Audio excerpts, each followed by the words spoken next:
Hello, and good morning, good afternoon, or good evening, depending on where you're watching or listening to this. And I say watching or listening because we are broadcasting both visually on the edie.net website and audibly through Edie's Sustainable Business Covered podcast. So whatever time of day it is and however you're tuning in, welcome along to this episode 5 of SAST Talk. So this is Edie's series of conversations with the inspirational leaders who are continuing to drive sustainability and climate action through this period of lockdown here in the UK, which of course has just been extended for another 3 weeks. But the good news is that we're bringing you a very special bumper episode of SAST Talk today because I'm joined, as you can see, by not one, but 2 revered sustainability leaders.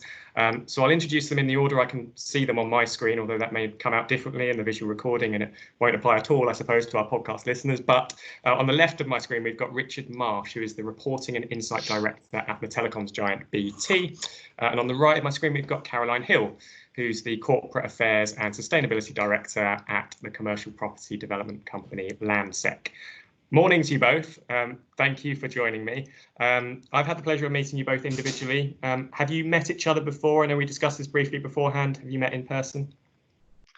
Yeah, we were just mulling that over, and I think it's one of the good things actually about the video conferencing we're doing at the moment, where you actually get to see people. But we think so. We think we may have met about a year ago at an event. We couldn't swear on it, but yeah, I think we have done before. I think our paths have crossed at some ED events. Yeah. Good. Well, that's what Edie's all about, I suppose, is connecting you and keeping that conversation going. So I know that, Richard, you mentioned just before the call, you may have to duck out in 10 or 15 minutes or so. So just letting everyone know that in advance. But Caroline, we've got you for a 15 or 20 minute period, which is good.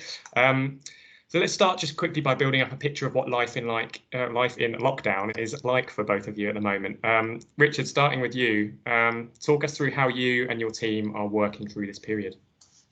Yeah, so it's been quite strange in many ways. I think sort of adapting to just being at home, not being tightly packed into a train on the way into work. I think brings definitely a benefit, but on a personal level, it's challenging because we're just going through all our year-end reporting at the moment, and for the first time we're doing all of that virtually. We're doing all the assurance and everything as well, and on the other hand, I'm balancing that with potentially at any one point in time when I'm in a meeting getting invaded by my 2 young children as well. So it's brought a lot of challenges, and I think out in the team as well, some people have found it easier to adapt. There's a couple of people within the team who work at home and are quite used to that, where other people, including myself, are now at home all of the time. So it's brought a few challenges, and it's meant as a team we need to stay really close.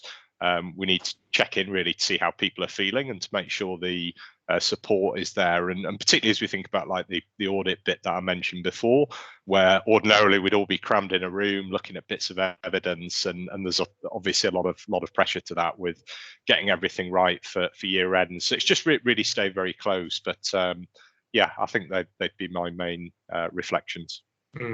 Caroline, similar life in lockdown for you?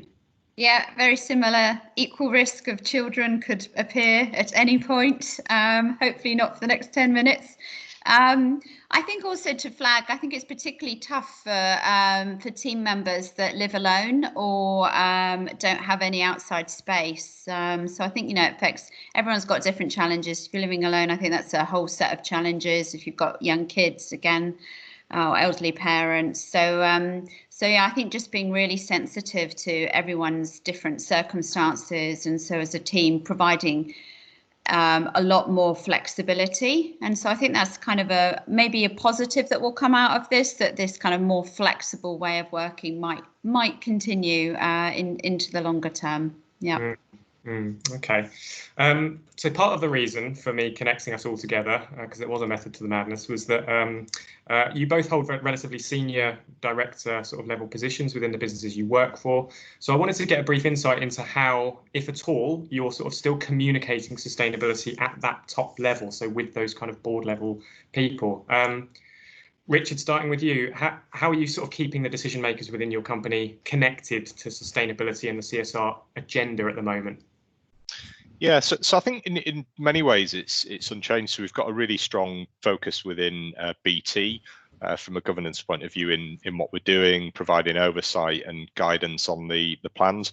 We won't be able to do that in the way that we'd normally do that around the boardroom table, but we'll do exactly the same thing and are preparing for a board session next month, which will be done virtually.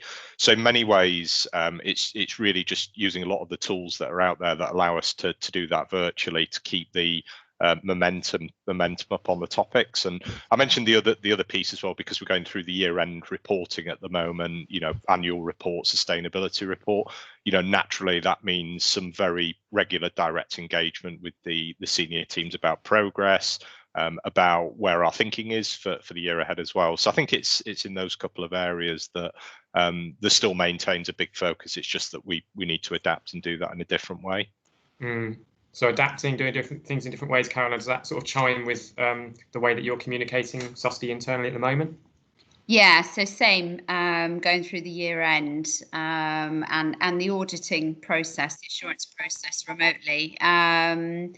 I mean, it's all just, that's the set timetable. So we're all just doing it as we would normally. So all our interviews with our senior execs and board as part of our assurance with EY are continuing. We have the extra challenge at Landsec of a brand new CEO who joined us Tuesday this week. And so that's another big event for Landsec. So making sure that he's fully engaged in our sustainability program and aware of it, that all continues, albeit over Microsoft Teams rather than in person. Incredible. It's an amazing time for a new CEO to step into the helm of business like that. I guess I did want to talk a little bit about this reporting side of things. I suppose it would only be fair, given Richard's job title in particular. Coronavirus has obviously hit at the height of sort of reporting season for sustainability and CSR professionals. A big focus of our previous SAST Talk discussions has been on how to communicate all reports on sustainability at this time. So, Richard, I think the BT report would have kind of come out around about now, wouldn't it? Has that happened, or how is that kind of changing? Yeah, so we're on track. So we're due to publish on the 21st of May. So we just closed the books on the year, if you like, at the end of March. So we're on track, and much as Caroline described, really, we're just taking the schedule virtually. Assurance, going through the different review, design process, etc. We've just adapted to take all of that virtually. So it's naturally brought some challenges, both in terms of how you do that virtually, where ordinarily you might all be in a room and having some quite focused sessions, and particularly the way that the assurance journey goes, where you're looking to go to quite a low level of detail to be confident in the numbers. So I think that's kind of one aspect of it that's brought some challenges. I think the other is that we of course report in terms of what happened in the year that's just gone, but it really would be quite remiss not to acknowledge the very fundamental thing that's going on in the world right now, and particularly trailing a little bit some of the steps that we're taking as a business to respond to that as well. But of course, in a perfect world, you do the annual report and the sustainability report and everything would be perfect and no changes would be going through.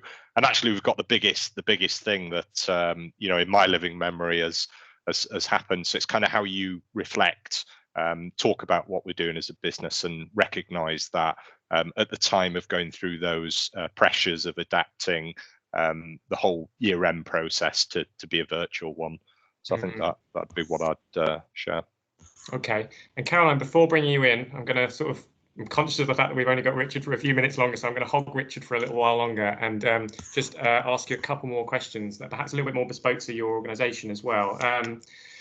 Obviously, one of the biggest social developments that's come of this issue is in this kind of stay-at-home economy we're in at the moment, the use of digital technology to remain connected. I can see you've got your own digital tech there. I won't ask what broadband provider you're using, but I think this is obviously good news in terms of from BT perspective, from the products and services you provide. But I think one of the fallouts of this may be that emissions at a consumer end, at least, will increase as broadband phone lines are used additionally, which makes me just wonder about those targets you've got to help reduce consumer emissions. So, long question, but in a sort of two parts. one, do you envisage that Scope 3 emissions kind of going up in this section of the year in particular? And two, is there anything you're planning or doing to try and mitigate that? Yes, it's a good question. And look, while you didn't ask the question, I of course, I'm going to say that I've got BT broadband here, which is really helping me to work. But basically, I think there's a long-standing focus that we've got in BT and how we work with the supply chain to look at different premises that we might have in customers' homes, in businesses as well, and for that to work as efficiently as it possibly can. And so that's been a long-standing focus for it, which means in the current environment of lots of people working at home at the moment, we're hopefully getting the benefit of that while much more capacity is going through the the home end of the network. There's also a substitutional aspect too, right? Because while on the one hand you might say I'm at home more, I'm working at home more, consuming more power locally, but conversely I'm not doing lots of traveling.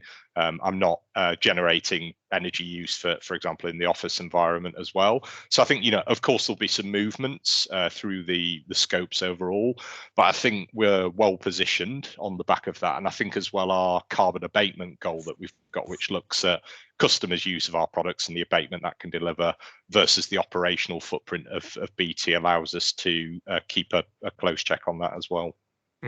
Okay.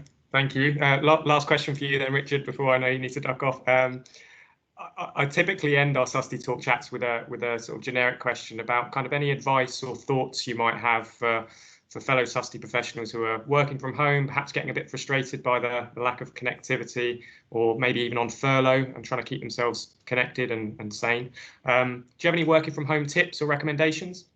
Yeah, I think maybe a couple of thoughts. So I think staying really close to the network, I think is very important. And I recently, through the ED mentoring program, I've started to build really good relationship up with someone I've not spoken to before.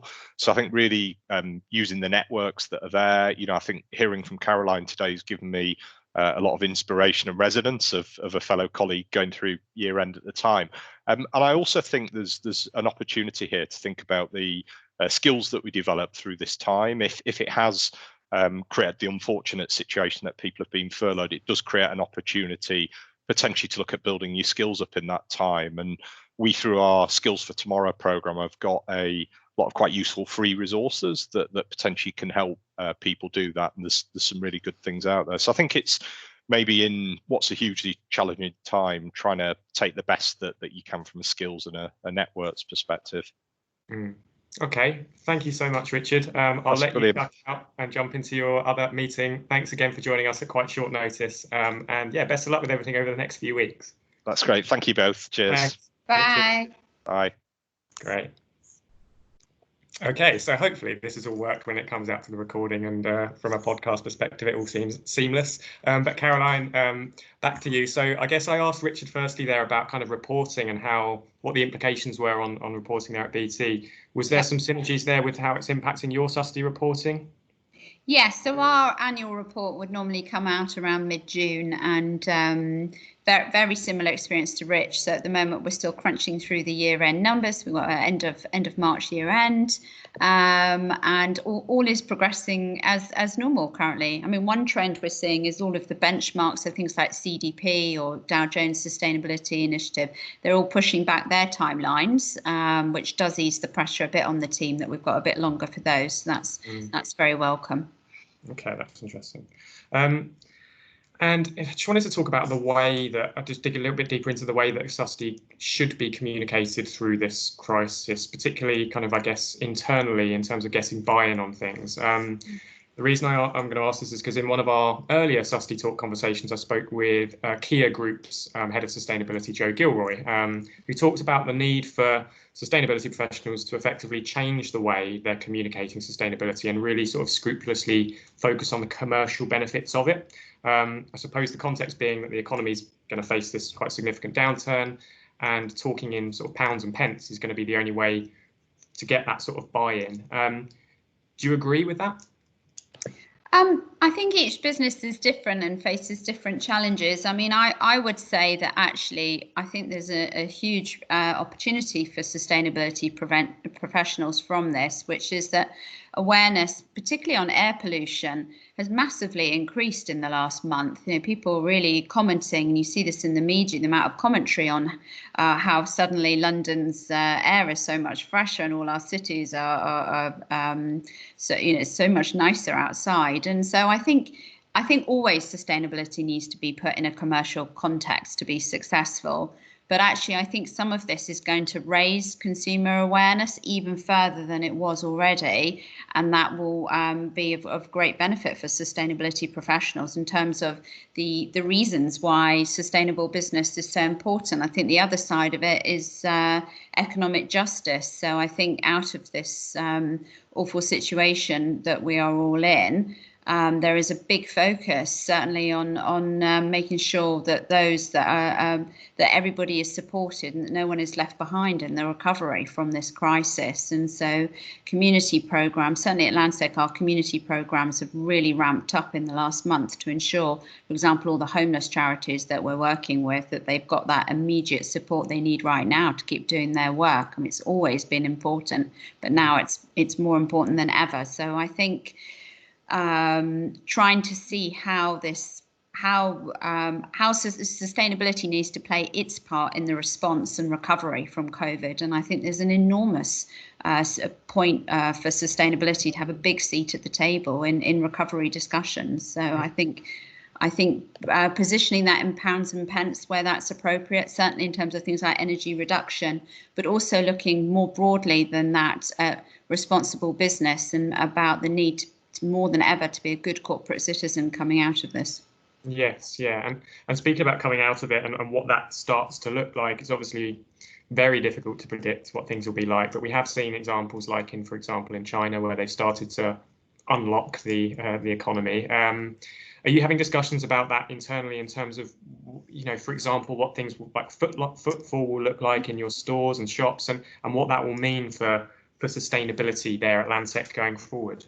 Yeah, so Landsec's portfolio is a mixture of offices, and we also have some retail, so shopping centres, retail parks. And for our offices, they are largely unoccupied right now as everybody's working from home. They are open on a kind of a basis for those that need emergency access to them, but obviously footfall is dramatically lower. On the retail side, most of our centres do have essential services like supermarkets or banks or pharmacies. So I think we only have 4 sites that are fully shut down, and the rest are partially open for those essential services. And our operations team are spending a huge amount of time looking at the practicalities of how, when restrictions are lifted, how we make sure those centres are able to reopen as soon as possible, and how, if then restrictions came back in, how we would then close them down again. As a business, you know, even before COVID, the retail sector was facing huge challenges and enormous changes in how people are shopping. And so I think one of the results of COVID is that those changes are likely to accelerate. We did a thought piece actually before COVID, which was all about reimagining and repurposing retail space. So many believe that the UK potentially has an oversupply of bricks and mortar retail space. So how can that space be repurposed and used for other purposes, whether they're community, residential, whole variety of different things. And so that's something that we were looking at very closely as a business, and I think will be accelerated from this situation. Okay, interesting. And speaking more generally about sustainability and environmental management across the UK, do you think there might be a change in sort of skills required of sustainability professionals to keep sustainability high on the agenda in the months and years to come? I mean, we talked just now about having that business acumen, talking in pounds and pence potentially, but are there other leadership qualities that you think will prove essential coming out of this? I think it will accelerate things that were already really needing to happen. So that kind of commercial business acumen, the ability to influence others, because sustainability, you know, the scale of change that we all need to achieve to tackle climate change cannot be done just by a sustainability team in a company. It needs to be absolutely everybody's responsibility. So that being able to influence at all levels, whether that's at board or right through an organisation, is absolutely key. Okay. conscious of the time, I've got a couple of minutes left, so I'll squeeze in a couple of last questions. The first was just beyond coronavirus, whenever that is, or at least when lockdown begins to ease. What are your sort of top priorities and hopes for the remainder of 2020 from a sustainability perspective? What would, I guess, a successful year still look like for you? So we launched earlier this year our new net zero carbon strategy. So we have ambitions to be a net zero carbon business by 2030. And a key part of that strategy for us is our new developments, so our new sites and how they're constructed and the design of those buildings. So I think for me that's a really big focus that we're continuing to really push on and make good progress on. So that's a very high priority. The other one is social value, and so really showing how, as a business, we're creating social value in the communities where we have assets and where we have developments. So I'd flag those two as ones where there's a lot of work going on. I'd say one we talked about how sustainability teams can manage this period of maybe being at home or maybe even being on furlough. And one of the things that my team are doing that I've been really impressed by is looking at those projects. Everyone's got those things on their to-do list that you're always normally sort of too busy in the day-to-day to do. So some of the team are really taking this time to look at things like, for example, a well-being brief for design. So how can we design wellness into our schemes? So this is a big focus for us, but actually we're taking this time to really codify that and get that down on paper, which is something that we don't always have the luxury of time to do. So trying to get to those things in this period where some of our more kind of day-to-day work on operational energy management on a site that's effectively shut isn't happening. So how can we use this time to do something else? Well, you answered my second question that I had there, kind of inherently there, because I was going to ask you that sort of question I closed off Richard with in regards to any other advice you'd have for sustainability professionals or teams. Was there anything else you would add other than that kind of to-do list and ticking things off that you might have otherwise not been able to? Is there anything else you've been doing to keep yourself ticking? Yeah, I think really just continuing to talk to colleagues and friends and family and staying connected and getting outside. Everyone's got their once a day opportunity to get outside. So making sure that where possible people get that fresh air and that outside time, because I think that's really critical. Yeah, completely. Okay. As I think we could have gone on for a good while longer here, but I'll draw it to a close now. Thanks so much, Caroline, for your involvement. Thank you to Richard earlier for his involvement. I hope you enjoyed it. I certainly have. And thank you so much for being such a great guest. Thanks also to everyone at home for tuning in. I think this doubling up of guests worked rather well, so maybe we'll give that another try soon. But in the meantime, stay safe, everyone. Stay positive and keep up the SAST talk. Thank you. Goodbye. Bye. Thank you.